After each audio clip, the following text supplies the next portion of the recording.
embracing those feelings, as Karen said.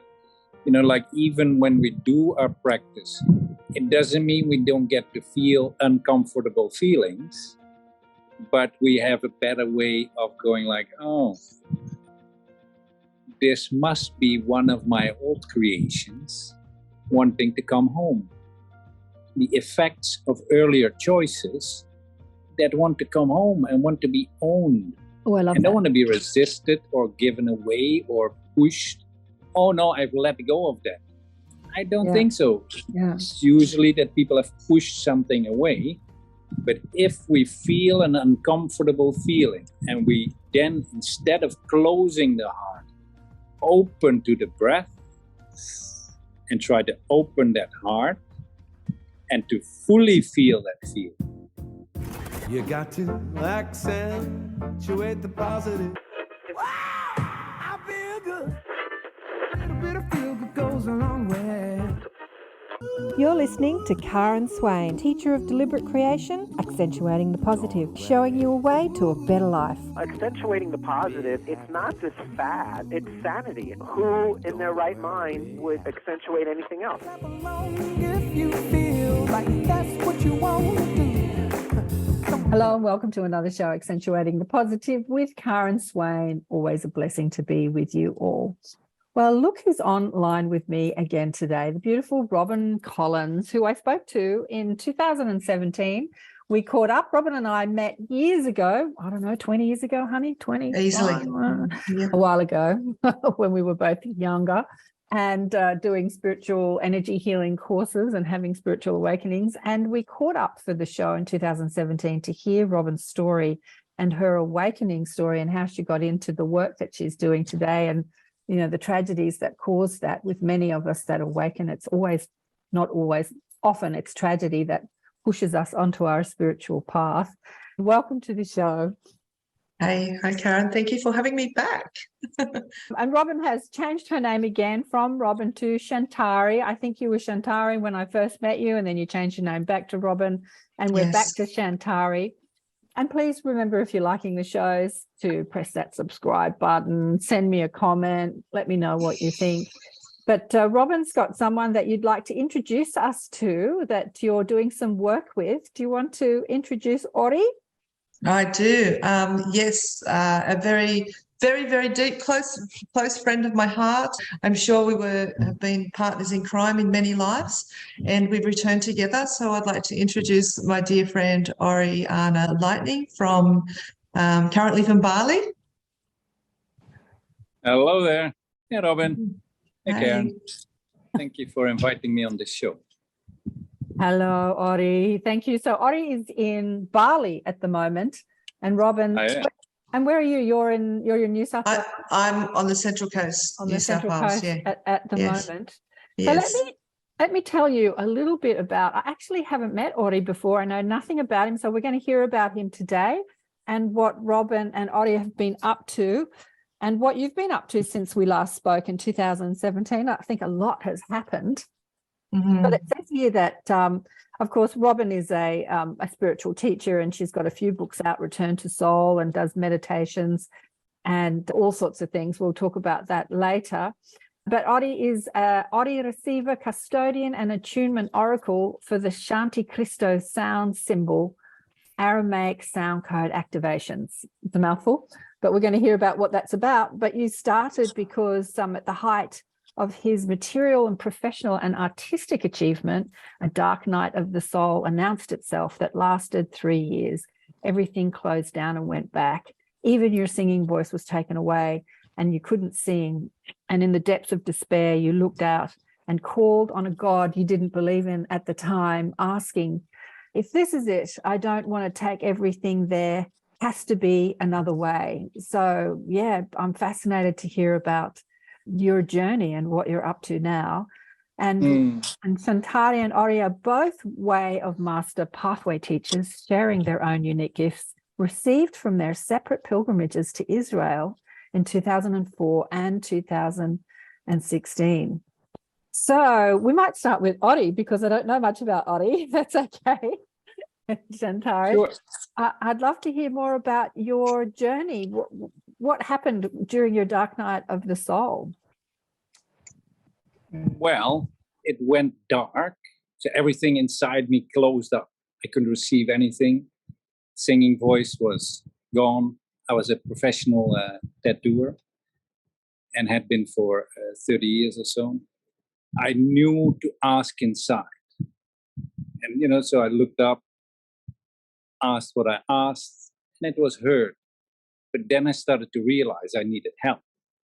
I had been, spiritual and a little bit of Buddhist, a little bit of this, a little bit of that. And Buddhism actually opened me up to a new spiritual growth. So I was always very thankful for that. But I went more on the amuletic side and the magical side. So I knew I wasn't truly a Buddhist. Or if I wanted to wake up with Buddhism, it would take me 4 lifetimes to get to know everything about it. So then I asked inside, like, who would I trust? I know I'm not a Buddhist, I'm not a Hindu, I'm not a Muslim. Who would I trust? And lo and behold, Jesus showed up. I'm like, yeah, dude, because I had pushed him out already when I was about 7, churchy stuff that, didn't make sense to me. And, so he stayed at a distance, but quite insistent. So I was like, yeah, truth be told, I would trust. And then I said, like, well, if you would have left behind teachings as the Buddha did to become as you, then I would follow.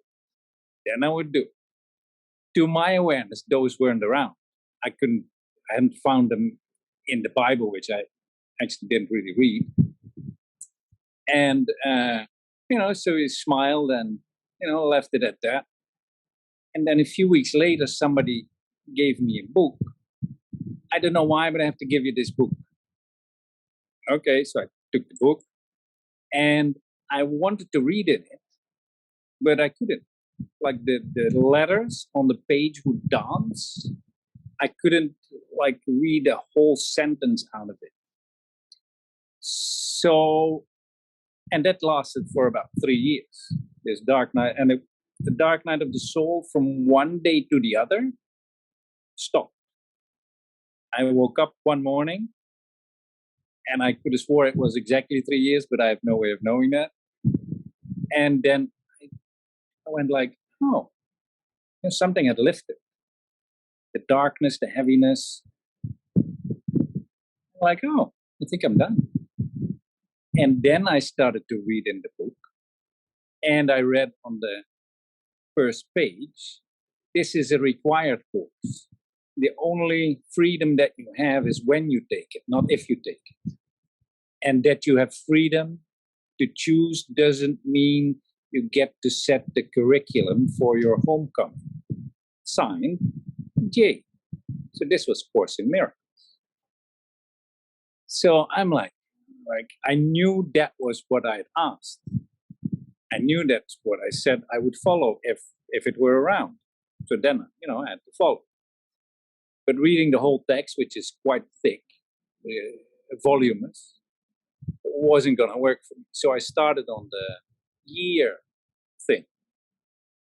It's a year's course. Every day you have like a different lesson, different meditation, different practice. I can do that. So I started on that. And pretty soon things started to really shift in my consciousness.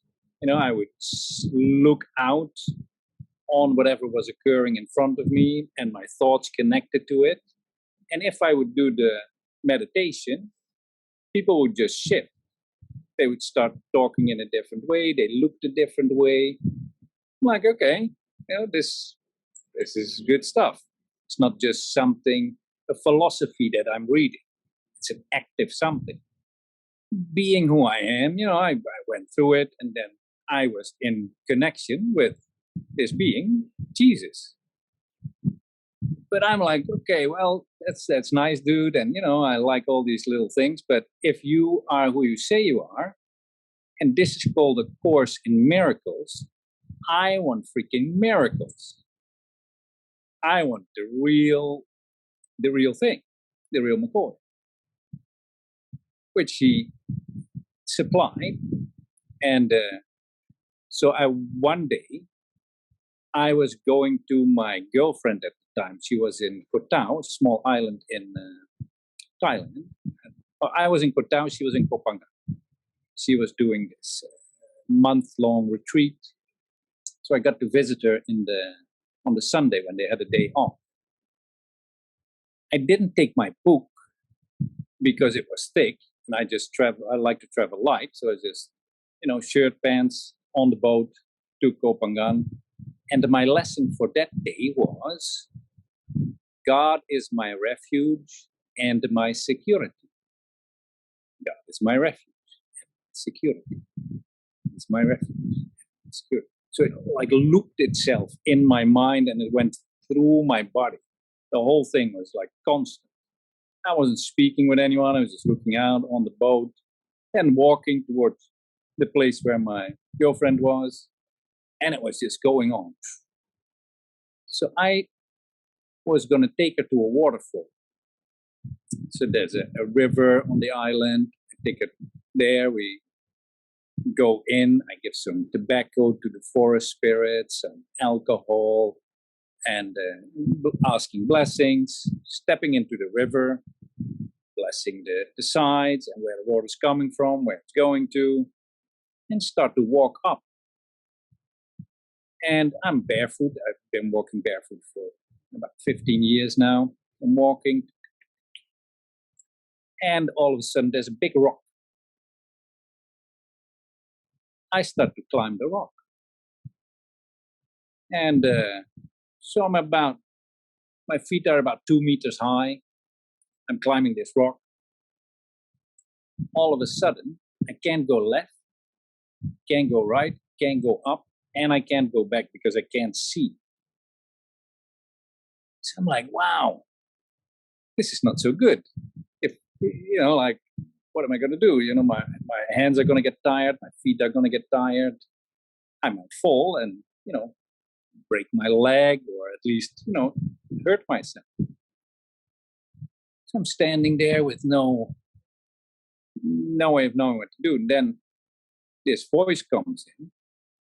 Wouldn't this be a good time to check if this is actually true or not? I'm like, yeah.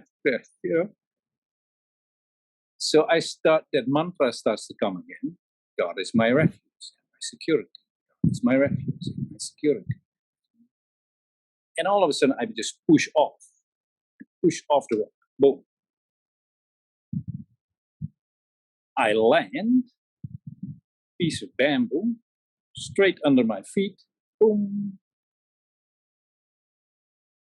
Right. I turn around, look at my girlfriend. She's standing there. The blood is gone from her face a little bit.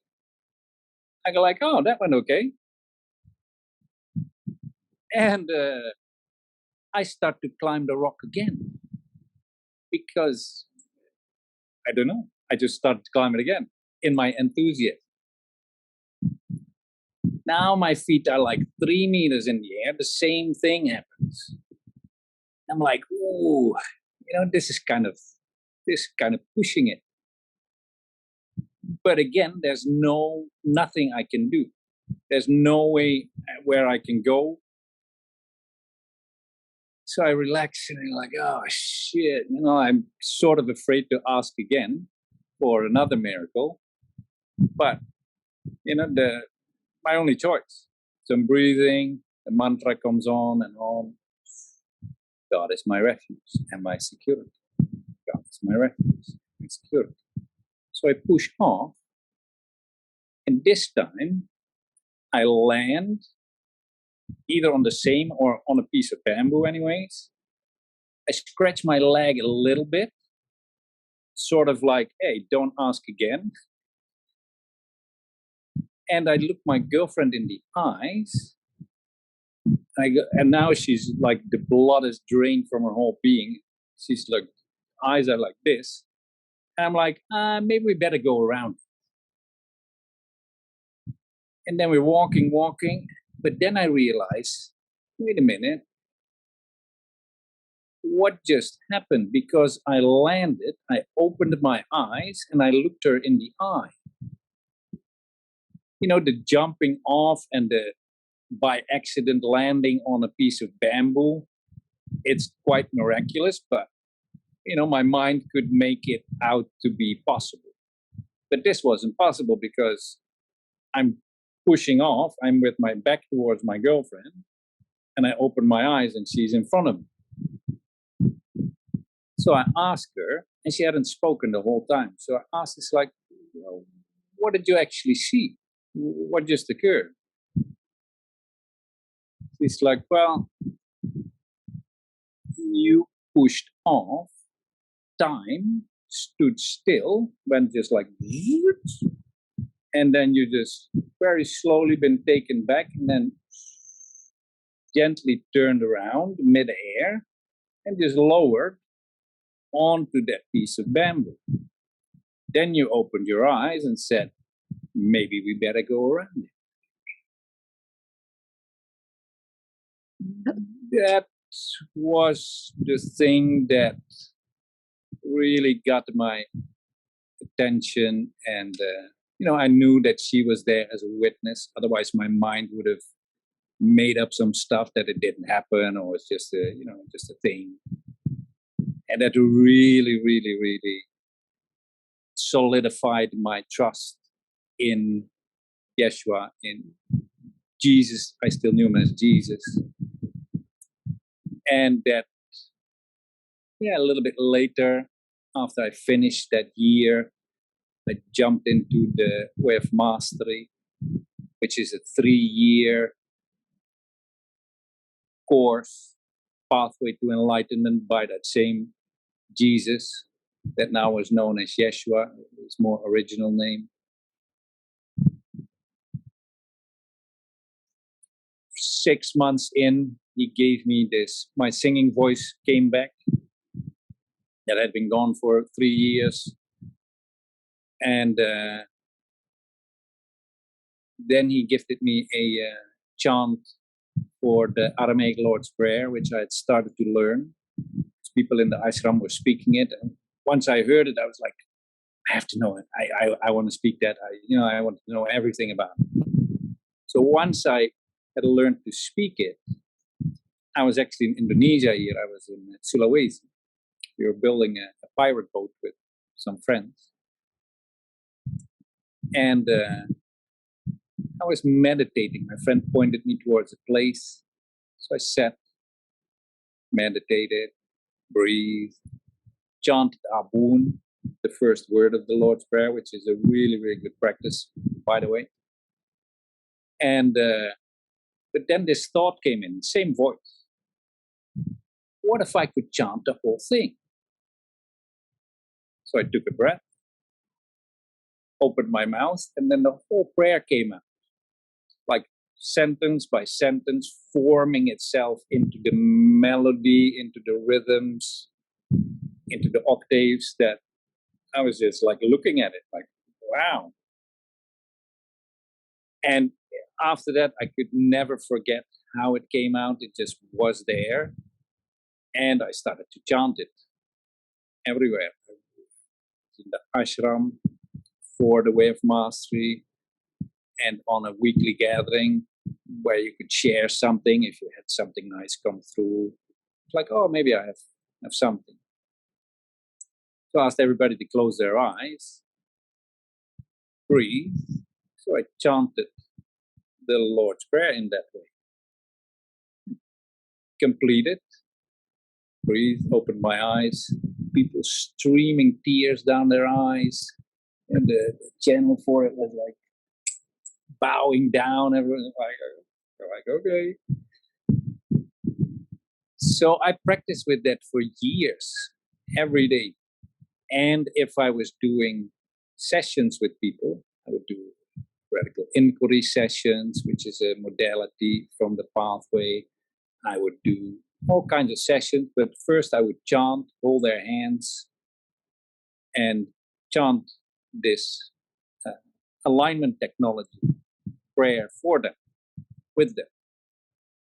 And it would lift my consciousness, but I would also notice that it started to lift their consciousness. So they could look upon what was being stirred within them from a little bit of an elevated place. They could still feel, but they weren't moored in the experience of it. They weren't lost in the emotional debris of it. And that went for a while. And then 2016, I was in Maui. So when I received the prayer was in 2013. And then I set Christmas Day, first Christmas Day, under practice, Lord's Prayer, chanting, connecting. I had other prayers that already I had downloaded and brought through. The same voice. Chant this. Om Namaha Yeshua Shanti Cristo. I breathe, open my mouth, chant. Then Mother Mary came. Om Namaha Maria Shanti Cristo. Magdalene, Saint Germain, Kuan Yin, Babaji, all these masters, they showed up and wanted their name chanted in this way. I'm sitting there overlooking the Pacific in a place called Dragon's Nest. I like dragons. And so this expanded thing started to occur, and I was like, whoa. You know, my voice had been attuned by practicing, of course, 3 years with the Aramaic prayer. And I already built a temple and did chanting circles in the temple. And then at the end, it was, be sure to also chant your own name in this mantra. And Om being primordial sound wave, underlying all of creation. Namaha in the name of. Or I take this name to be my master teacher. I take this frequency to be my master teacher. Then put in the name, and then Shanti, coming from the Vedic, peace, joyful peace. Christo, the anointed one, or no one above, no one below, all one. So bathing that name, that frequency in the peace of Christ. Another 3 years of practicing with that in circles and by myself. Then this symbol started to make itself known, which is this one when I have it. Beautiful. So it looks like a heart with light around it and a flame on top and a peace sign in the middle. Yeah. Yeah. Beautiful. Yeah. And that's the 64 beams. Mm-hmm. But it kind of fell out of my hand. But I had been curious about a few statements in the way of the heart. One was, words are but symbols for symbols, and thus twice removed from reality. All right? And Shanti Cristo is an emanation from the mind of God, therefore cannot be owned by anyone. So those two stuck in my mind, and so I'm like, okay, if words are a symbol for a symbol and are twice removed from reality, reality being the mind of God, and here's the word, then something has to be there in between. And lo and behold, Spirit came with this symbol. While I was doodling on my iPad, I'm an artist, and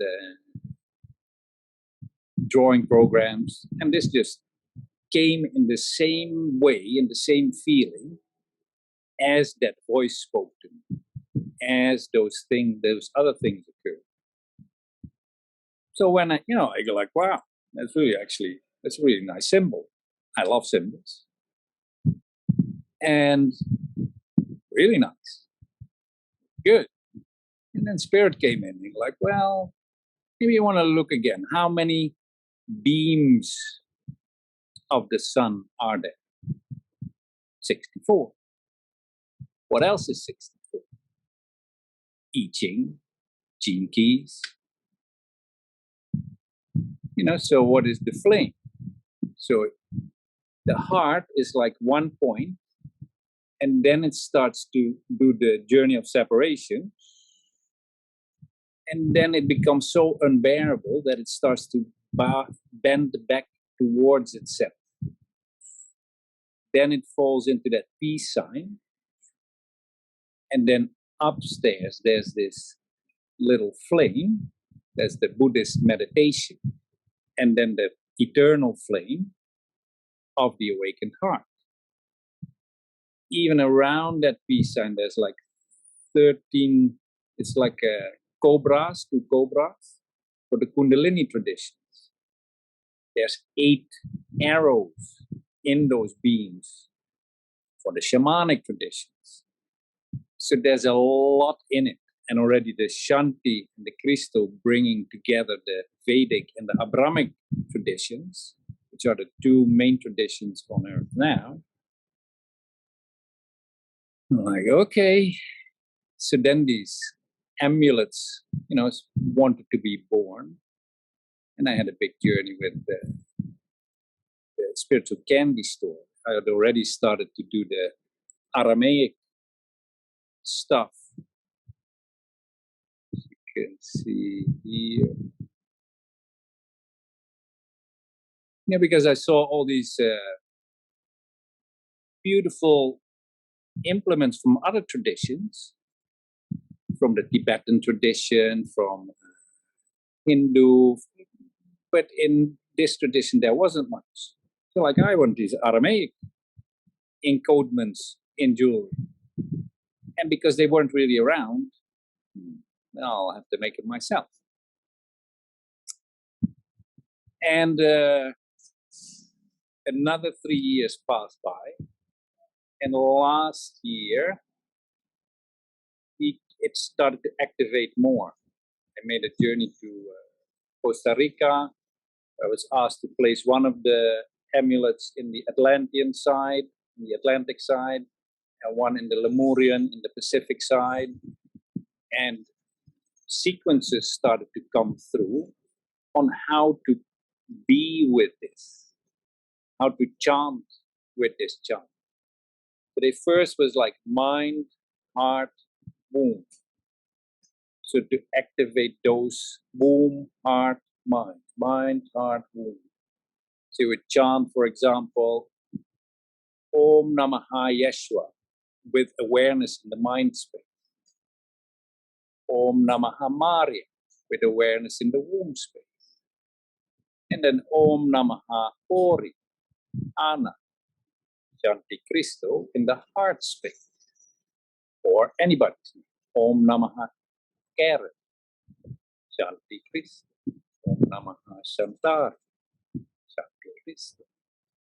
Activating those 3 centers. So that journey from the mind into the heart, which is the big journey we've all been told we are on,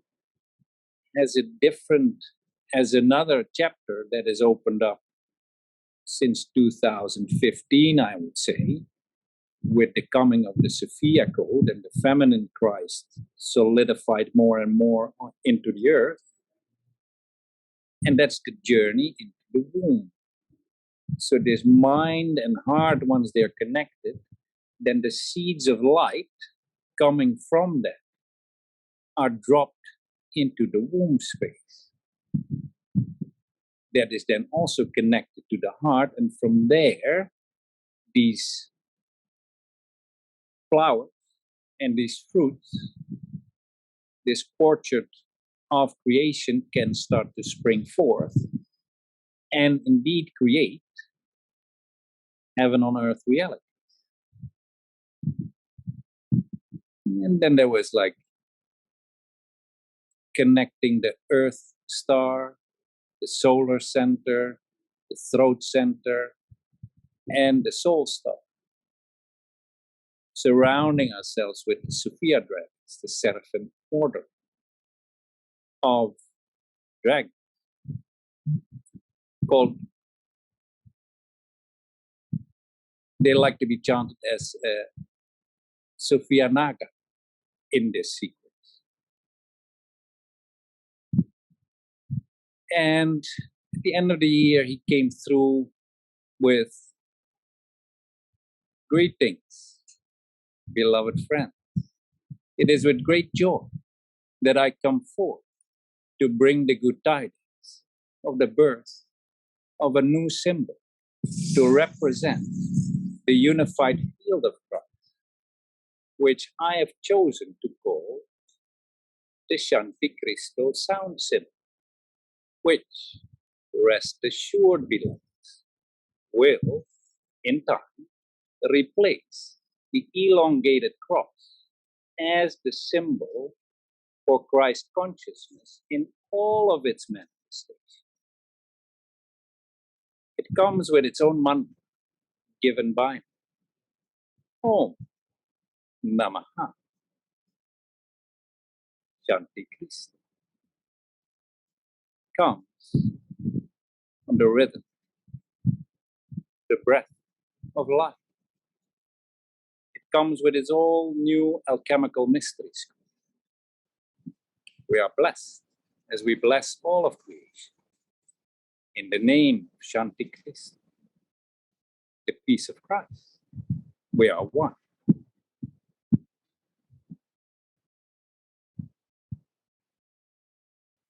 This alchemical masterpiece has been created as an awakening tool for millennia to come.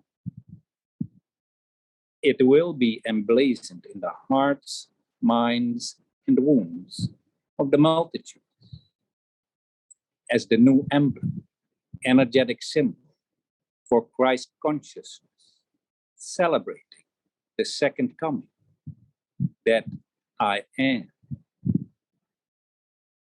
We are as God is.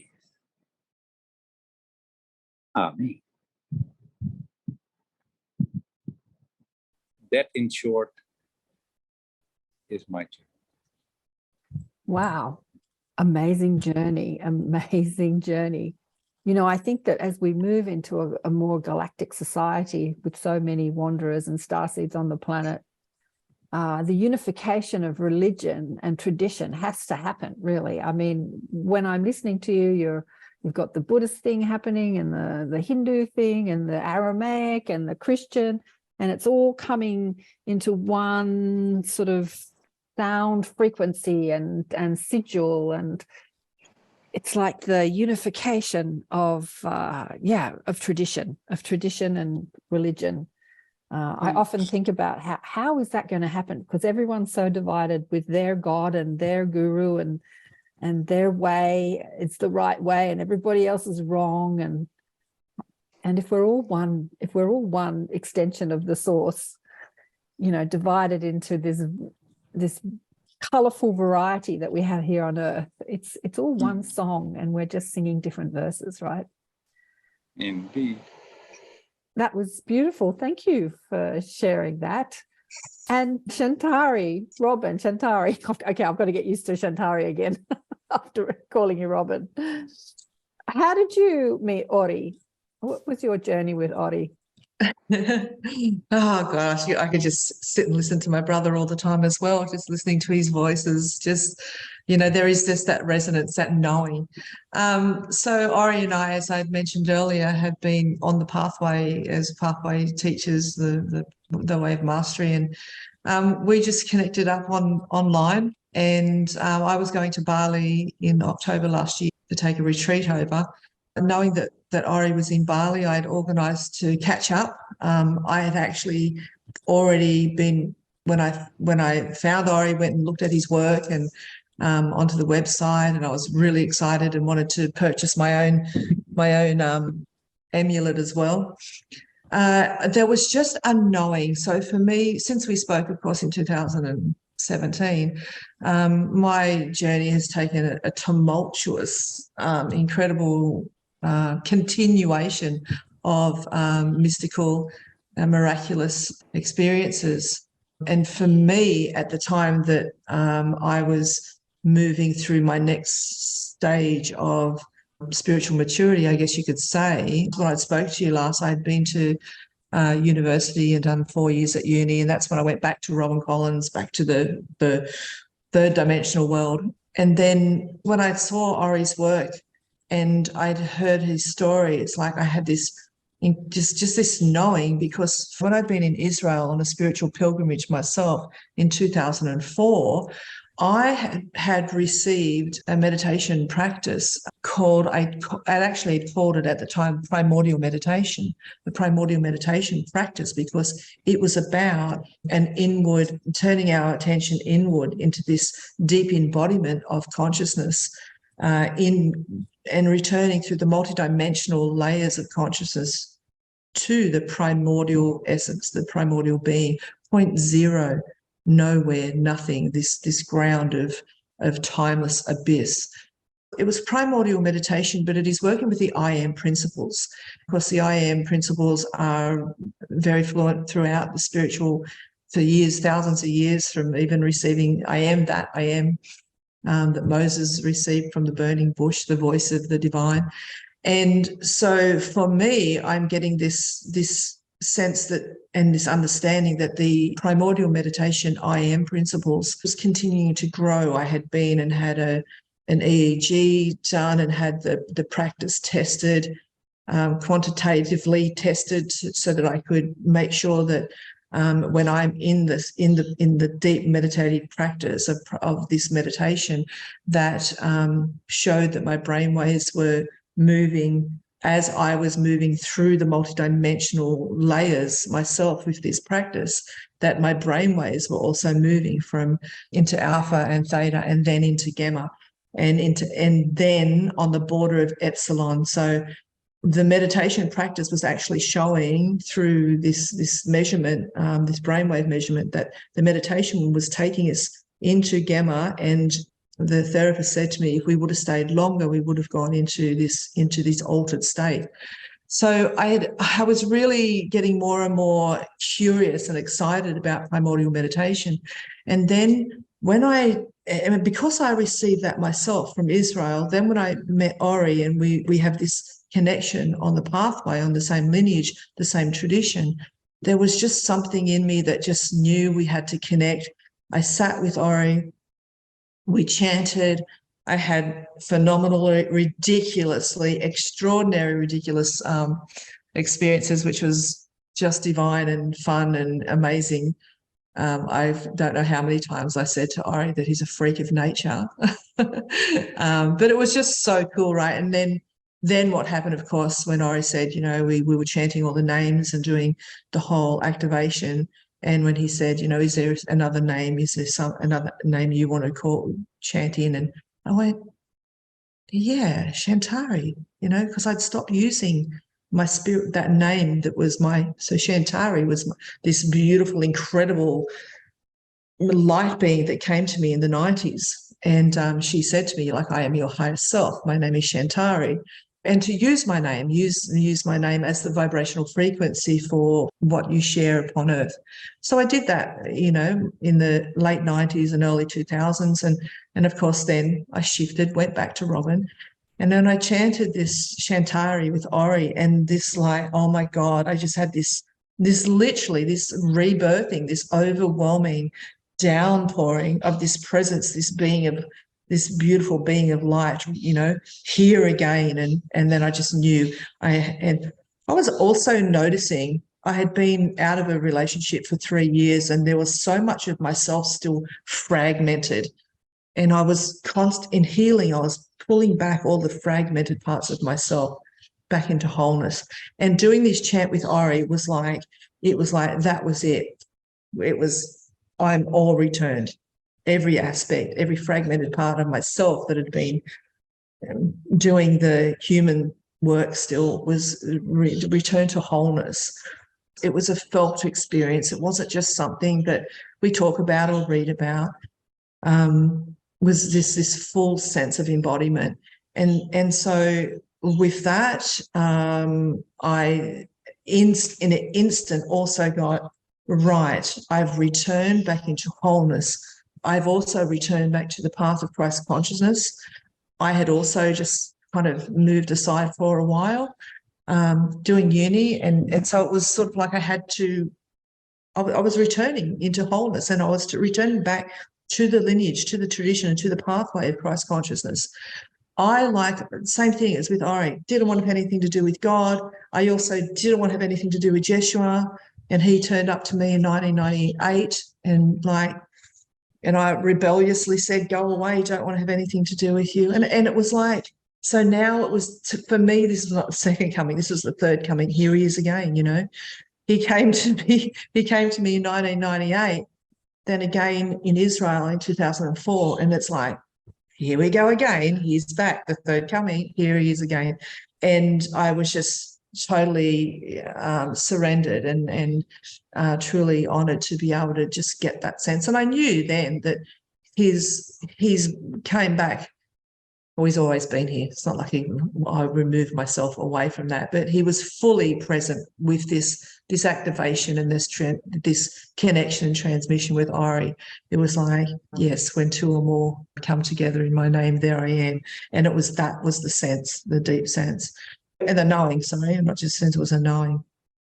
So then from then I went, okay, the primordial meditation practice, I had also done the Aramaic Lord's Prayer back in the early 2000s. It was, again, yes, phenomenal. The Aramaic Lord's Prayer and the Beatitudes just in themselves are an incredible activation. And then it was like, I was also sensing, I am, where did that come from? So I then went into a deeper discovery that Yeshua said, when Yeshua was asked, who are you? He used the words Ina, Ina. So Ina meant there was no words for I am. It was Ina, Ina, which was I, my higher self, and my embodied self on this planet are one. So the I am presence is Ina, Ina, and so Inanna is the Inanna system is an axiom for that, just so that it's easier to say and easier to understand. Otherwise, it's the Ina system. So we came back with the Inanna system, which is you're returning this inward turning into the divine embodied primordial being on all dimensions. Third dimension, the cosmic dimension, light, the fifth and sixth primordial abyss. And so when this was all occurring with me and then meeting with Ori, it's like this is something that we both received through our commitment and the pathway in all of our resistance, because we've both been rebels, right? Gemini rebels, and we've prove it. And it has, it's taken as much as our own prove it and rebellion sort of, evidence based. And we've got the evidence. And even to the fact that this is showing up is miraculous in people's lives. So both the Inanna system is this inward, let's go inward and deeply go into the very ground of our being and don't move, because it's so easy to move and to fragment and to be seduced out of our alignment with the divine, and to slip out and to move away from that and to be fragmented back out into the world of soul, the mind and the suffering. And so the Inanna system will take you inward, really deeply inward. And so for me, when I realized that the Inanna was moving us really deeply inward to the very ground of our being. And then when this chant, when I met Ori, it's like, oh my God, this was the birthing. So this beautiful Om Namaha, Shantari, Shanti Cristo, and even Yeshua, Shanti Cristo, was like, we're going to move into the womb, into the ground of being, into the fertile field. And my experience for this chant is just planting that beautiful seed. And so the prayer, the alignment, the attunement is then going out into the quantum field. And it is creating and bringing most beautiful, incredible experiences to our lives. So when that all happened, then I said, Ori had, said, Australia, I'd love to come to Australia. And we'd spoken about, doing a lot of chanting and doing these activations, these sound activations in Australia, going to Uluru and coming together and just like, let's just bring this to Australia so that for it to be experienced with everyone here. So yeah, of ourselves, we did nothing. Jeshua did all things through us. And we truly believe that, it's been, that's what this, an extension of the miracles of the Course in Miracles. It's an extension of this beautiful work that Jeshua is really activating on the planet. Yes, we're moving into extraordinary times, and sound is definitely the technology of the future that will shift people's consciousness and raise the vibration of the planet in so many ways and unify the separation that has been so much of the human experience, this separateness, understanding, unify it. So it sounds like what you two are doing is exactly that, unifying tradition using sound technology and voice and mantra to do that. Sounds beautiful. And meditation, it's very much like together. As I said, there is this, we're also bringing this union of divine feminine and masculine together as well. So there's a lot of integration. It is the inward silence, the very depth of the grounded being, and the sound as well. So it's this incredible integration and collaboration. As I was listening to your story, Ori, talking about all the different traditions, I started thinking about how each tradition represents an intention or a frequency of the divine. And like Buddhism is very much about focusing the mind, and maybe Christianity or the Yeshua teachings is about connecting the mind and the heart, and the Krishna teachings. Do you have any insights into what you think each one represents, and the Aramaic, like Muslim teachings, and what do you have any insight on that? I do. To me, like the Buddha came on into the planet, and his great realization was it's all an illusion. This is an illusion. Then it took 1,500 years to kind of ground that in the human consciousness. Then Yeshua came. Okay, it's all an illusion.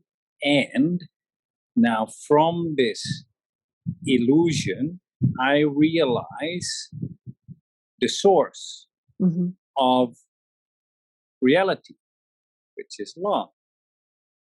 Then becoming one with that and allowing himself to be fully led by that, to fully live that, so to create from that. So even to bring the light of truth into the illusion, embracing the illusion, bringing it into reality, which is God is outpouring itself into all directions in this multitude of forms to know itself and push those limits of what is eternality. And then having these experiences as us, as me, awakening then to the truth of my being, but in the illusion. So we're in, I am here. Part of my consciousness is embodied in this flesh. And what do you think the Krishna teachings, the Hindu teachings, bring to Earth as part of the divine They consciousness? brought Buddhism.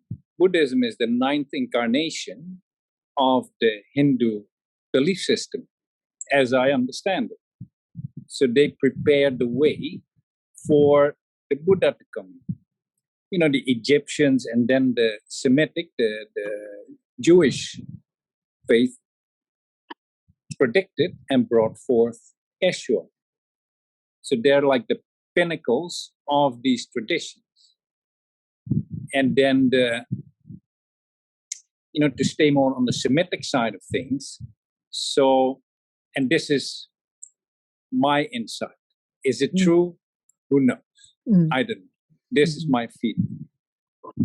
The prophetic lineage of the Judaist sects brought forth and announced the deliverer, Yeshua, to come, the Messiah.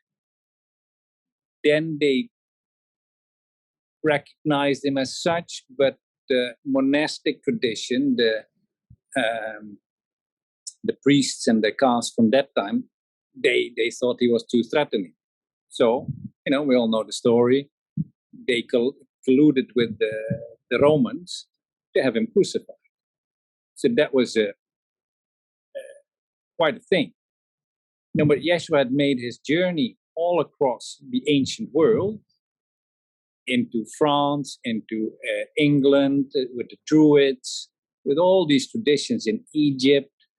And he went around the whole globe as this, his fame sort of spread before him, his promise, like, oh, this is, and a lot of the spiritual teachers, the attuned ones from that day, knew that he was coming, visited him, so that was a well-kept secret. But he went to all these teachers around the globe, Persia, to India, to Kashmir, Tibet, to learn and to go and to absorb whatever they had to offer. And because he was quite egoless, he absorbed it straight away and he, took it in, and then even usually put a cherry on top, because this is what mastery is, to take from the old, to sift it through our being, and to see where we can even improve on it, to perfect it. Some of these teachers, of course, they were like, wow, super good. Other ones, they were like, yeah, who weren't yet of a vibration that could really appreciate that. They would kind of run him out of town, and then he just go on to the next and the next. And he spent considerable time with the Buddhist and the Hindu teachers and the Persians, of the Zoroastric, of the Egyptian, of all these traditions. So he amassed this wealth of what was already on the earth, and he solidified that into his being, connected to this God self, to the Father that was speaking through him. And then at a certain moment, he was called back to Palestine to start his ministry, to give his demonstration that even death has no hold on the awakened heart. So, when they crucified him, they were kind of like, woof, good riddance. But when he actually came back after 3 days, and he appeared to Mary Magdalene and then to all these other beings, because he then appeared to all these teachers that he had been practicing with, and that he had said to, this and this is going to occur. So he appeared to them and like, it's done. It has been done. So the whole ancient world knew what had happened. That's why they could not kill the truth, because the Romans, and they went after everything connected to him and tried to kill it, erase him from history, because they were scared. They didn't want to be associated with this. Neither did the Sanhedrin of the Jewish traditions. They're like, no, it's not it's not him. It's like because to be connected to that didn't really feel good to them. But the ancient world knew. So then the Romans kind of they went with it after 360 Council of Nicaea. They had been killing his followers for years, for centuries. These people had to come in front of the lions. They just had to step on this one tile, put one foot on it, and then you don't have to go in front of the lions. Many chose to go in front of the lions instead because they knew this was true. This had happened. This had been transmitted to them through their grandmas, through their moms, through their hearts, through their family. Everyone said, no, this really occurred. This was true. And that was the reason why they did. So then the Romans made a religion out of it, hence Roman Catholicism. And, they took out a few little angles and remained, they kept some of the story, but they had to be involved because this guy had figured out, this Caesar, this emperor, that to keep all his armies controlling these vast territories took a lot of manpower. If he could get into the brain and still collect 10% of in taxes as the tithing, that would be a lot easier. So then, that goes on for another 300 years. Then in Arabs, which another story, but half Jewish, half Egyptian, was born from Abraham and the Egyptian slave girl, and not from Abraham and Sarah, Ishmael, first Arab. So he comes in, Muhammad, and because people also know that the Romans have done this to the true story of Christ. So they come to point back towards the origin, towards the truth, towards the heart of this gift. Yeshua, Isa is mentioned more in the Quran as Muhammad himself. So it's pointing back to the peace of Christ. And in every tradition, there is great practices. They all come from the desire, the heart's desire to be one with God, to remember. That's inside all of us, inside all traditions. They come from this light. However, it's then interpreted by minds who are not yet at the level of the message that is being given to them. That is projection. So that happens. And then, oh no, this is true, which means yours is not true. But what if they're both true? I had this realization with the Lord's Prayer that it raises us in consciousness. And I actually measured it with a friend on the scale of consciousness.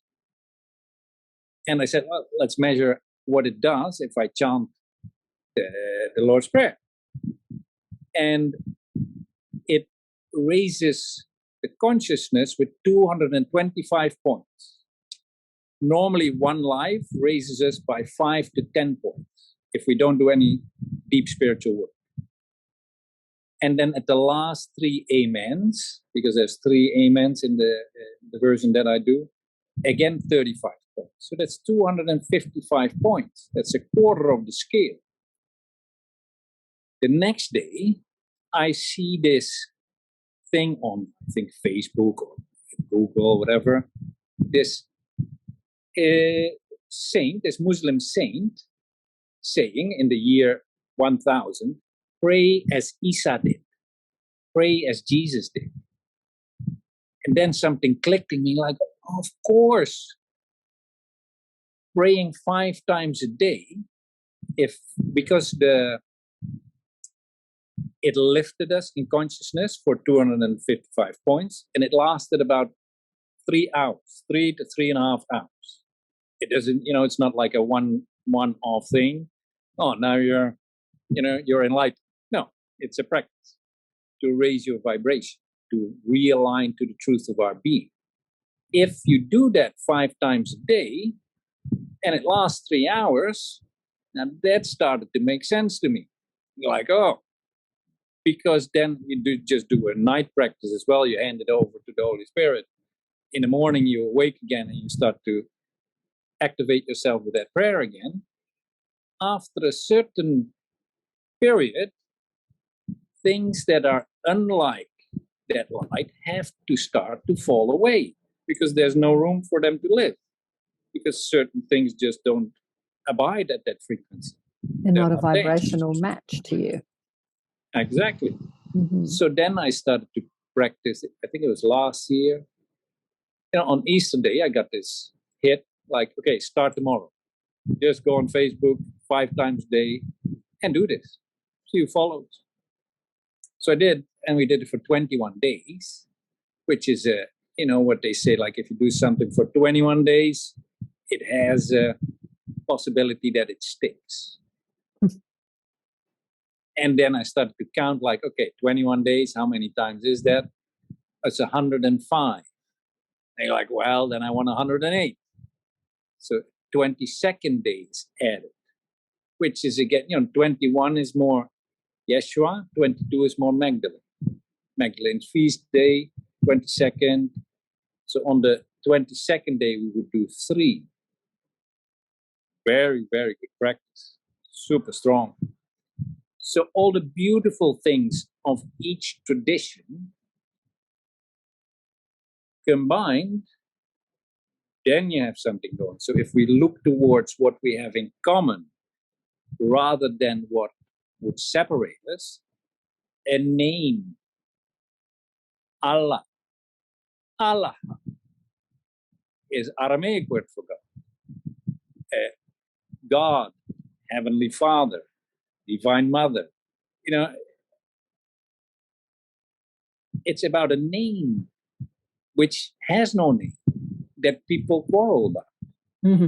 Or things that happened in the past, as in with Abraham, sending Ishmael and his mom out into the desert. That's still the friction between the Jewish and the Islamic faith. That the one, they didn't recognize, that German, that generates still friction, because also, of course, it's in the genes, it's in our DNA, these things. So, to come back to the peace of Christ, and this symbol that I've been given, it's an energetic symbol.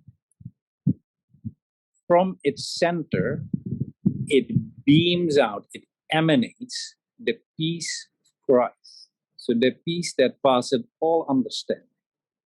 Once we start to download it into our system and into our energy centers, it whirls up anything unlike that peace of Christ. Yeah. But because the sound vibration lifts us, we can see, we can hover above what is being whirled up. What is being and revealed. You're like, oh, that's what I've been doing. And That's see it from silly. a higher perspective. Yeah, the light. Then we can feel and embrace it with love. And hopefully be done with it. Yeah, exactly. Beautiful. Yeah, the peace that passes all understanding. You hear that a lot from people that have had NDEs.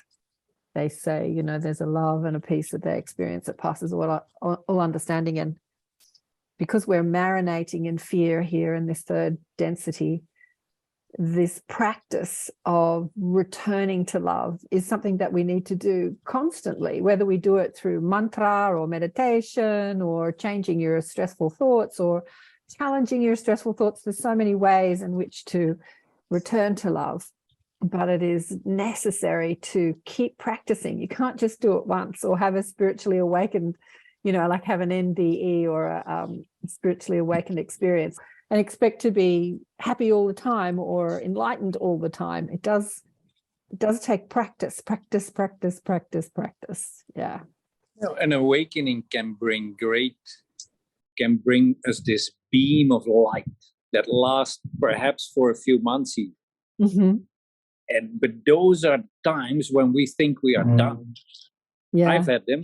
I'm sure you've had them. I'm sure Robyn has had them, and all the listeners may have had some of it.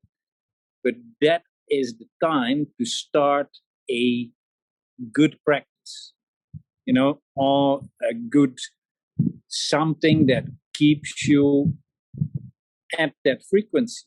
Because after a while, even those great aha moments and awakening experiences, they kind of start to wear thin a little bit. And then we get drawn back in because we think we're already there. Yeah.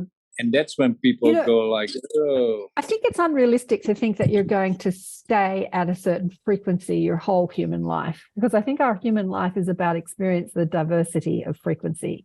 And in this experience, we're given the opportunity to experience density. But it is when we try to resist that density, like, no, I shouldn't be feeling like this. This is wrong. This is wrong. It's in that resistance that we suffer, rather than like, I'm having a really crap day today. Oh, isn't this fun? And so often people will do their spiritual practices and everything goes really good, and they will do their practice daily, which is imperative as far as I'm concerned. And a daily practice is imperative to keep that vibrational frequency heightened. The trick is that when things are going great, and so we just back off a little bit and we don't do our techniques and we don't do our practices, and then all of the problems start coming back in again. And so this is like an immunity. It's like if you want to keep your immunity high, you want to keep your spiritual immunity high, then, definitely make every day a practice. Everything you do in the morning, 3-5 times a day, you just need to be conscious of it ongoingly, because otherwise it's so easy for the ego to just seduce us back into that trauma that's still energetically still can be stuck so minutely in the atoms of our being. And so it is important that we are changing our frequency it's taken us 14 billion years to get to where we are today. So, it's pretty important that we put as much attention and intention on our spiritual awakening as we have on everything else that's kept us unconscious. Yeah, exactly. And embracing those feelings, as Karen said, like even when we do our practice, it doesn't mean we don't get to feel uncomfortable feelings, but we have a better way of going like, oh, this must be one of my old creations wanting to come home. The effects of earlier choices that want to come home and want to be owned. Oh, I love and that. Don't want to be resisted or given away or pushed. Oh no, I've let go of that. I don't think so. Yeah. It's usually that people have pushed something away. But if we feel an uncomfortable feeling and we then, instead of closing the heart, open to the breath and try to open that heart and to fully feel that feeling, breathing the light of spirit through it, owning every little particle of it. And though the feelings, the eyes may start to water, we start to shudder and we go like, I can't possibly take anything more. We just breathe again and open up, because the heart can take anything and turn it into gold, turn it into the truth of our being. And that particular feeling that we have resisted against will never again have the same attraction or ability to catch us off guard. And it just, it just shrinks and shrinks and shrinks and shrinks with each time that alchemical opportunity comes by. Somebody gives me something that I don't like. Somebody says something that I don't like. Oh, this hurts me. Thank you. Golden opportunity to breathe and to be with that feeling. And to go like, okay, can I open my heart while I'm feeling this? Oh, they have just said something that I really, really don't like. I don't think it's true at all. I think it's them. And breathe, and breathe, and breathe. And then in that alchemical chamber of the heart, this is where these things come to rest.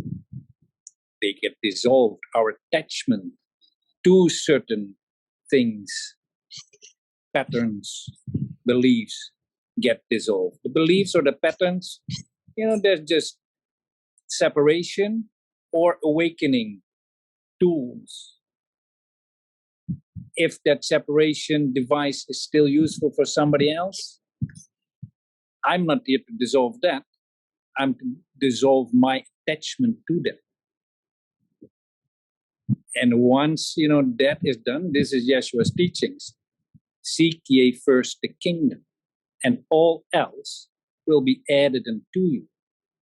Choose first love, self-responsibility, then all else will be added unto you. This is the practice. The only relationship that holds any value is our relationship with the divine, with God. All else will be provided for us.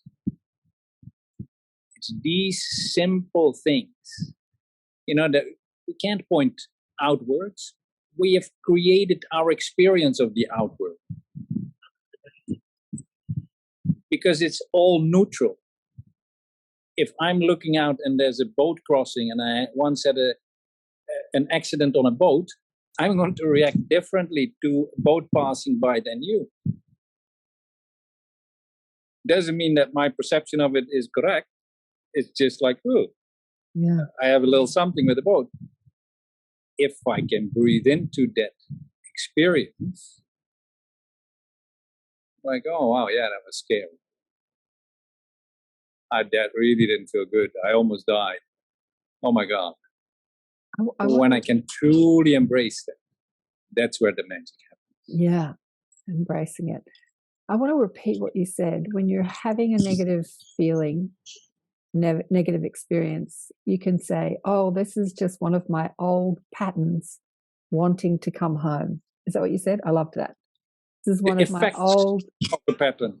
Yes. The effects of an old pattern, an old negative thinking, limited idea of myself, wanting to be transformed or released, wanting to be loved, rather than pushed away and pushed down and stuffed, because it's going to keep popping up until I face it, until I love it and say thank you and love it and transmute it. Beautiful. Yeshua says this very quickly. It's like welcoming a child back to your lap. You see a little 2 or 3-year-old and they're hurt and they're crying. It's like it's welcoming your own inner self and holding them back on your lap and holding them and breathing them in that space. And also too, the Aramaic prayer and the Beatitudes is like it's so much focus is around the breath. And this I often share that the breath, for me, the breath is the carriage of the soul. The soul is spirit. Spirit is energy. Energy is light. Light is God. God is love. So we're breathing the breath of love. And this is all in, this is all in the original teachings of Jeshua. So again, it's incredible now that we can see it in a much more modern, contemporary understanding instead of the old, biblic way. And it's really, this is what's really magic about what we've got here in our new translation and truth about the teachings and the messages that he actually came to the earth to share with us. So yeah, the breath is something that's very, very important, especially in this lineage and in this tradition. Similar, like our enemies become our friends when we recognize that somebody who is saying something hurtful to us, can I see them as a divine messenger that's pointing out something to me that I'm not willing to accept of myself, that I am a part of that creation.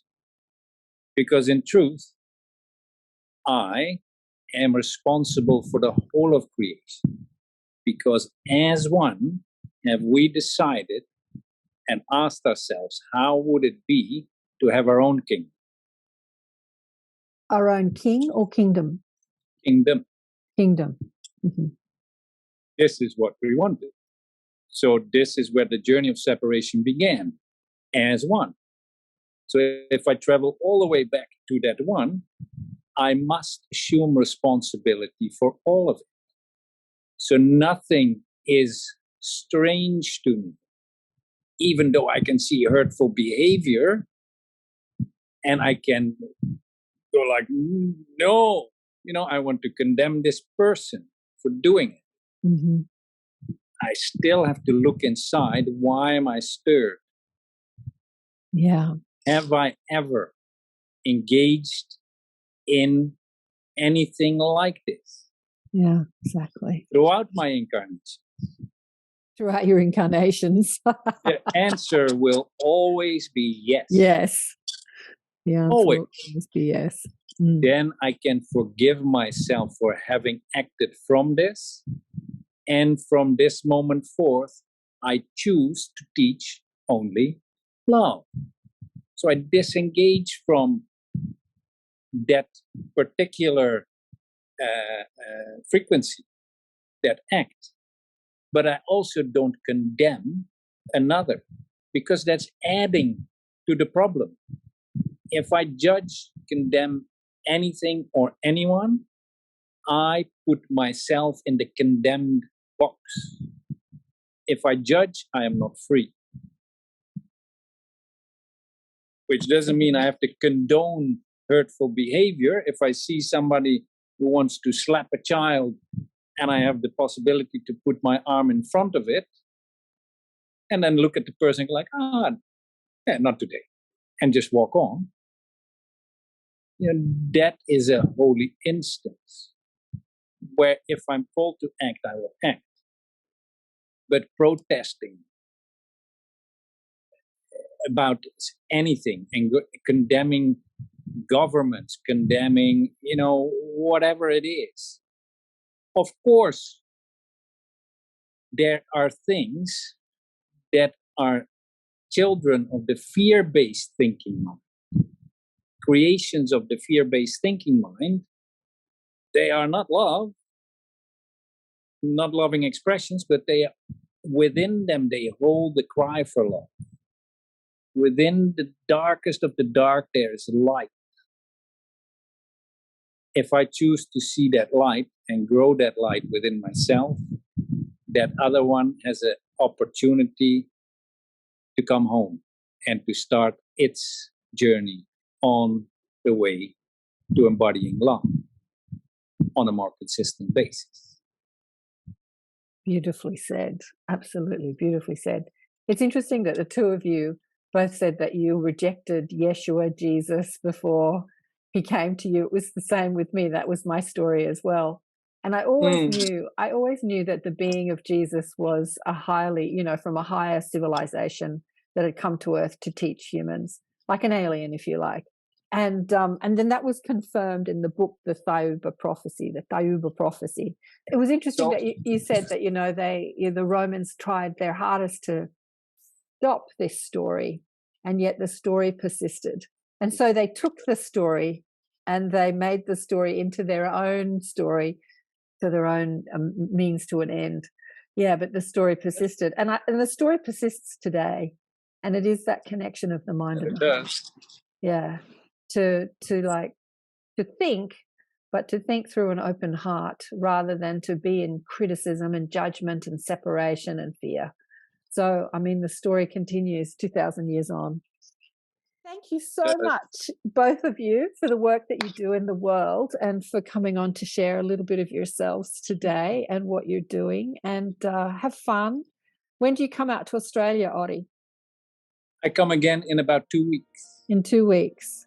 Shantari said that you're going to do the Mind, Body, Spirits. You're going to do Sydney, and you're going to do Melbourne? No, not Melbourne. But I land in Melbourne, then travel up to Albury, then travel up to Byron Shire. Mm-hmm. Mm-hmm. Then I come down back to Sydney to connect with Robyn. 1 day on the Aramaic Lord's Prayer and one on the Shanti Cristo sound symbol at Robyn's place, and many. And then Uluru in August. Uluru in August. Fantastic. Have you been to Uluru before, either of you? I have. Yeah. I have not. This is only going to be my second trip to Australia. I went there for the first time last year and I loved it. I just loved Uluru. You got to go in winter though, mind you. You can go anytime you want, but August is going to be a good time to go. August. When did I go? July, I think. June, July, August. Yeah, just before August. The two of you, what's your website for people who want to connect more with you and reach out to you? Ori, what's your website? Website at the moment under construction. If they want to connect, Facebook, Oriana Lightning, or the website is spiritualcandystore.com. YouTube, ori.ana.lightning. And mine is Robyn Collins, ROBYN, so www.robyncollins.info. Correct, that's the website. And I do have a YouTube channel, and also I'm on Insight Timer as well. Insight Timer, that's an app, right? Yes, yeah, it's a meditation app. Yeah. Oh, beautiful, beautiful. Well, thank you both for being on the show. It's been beautiful to chat with you today. Thank you. Look forward to seeing you soon. Yeah, amazing. Pleasure and honor. See you soon.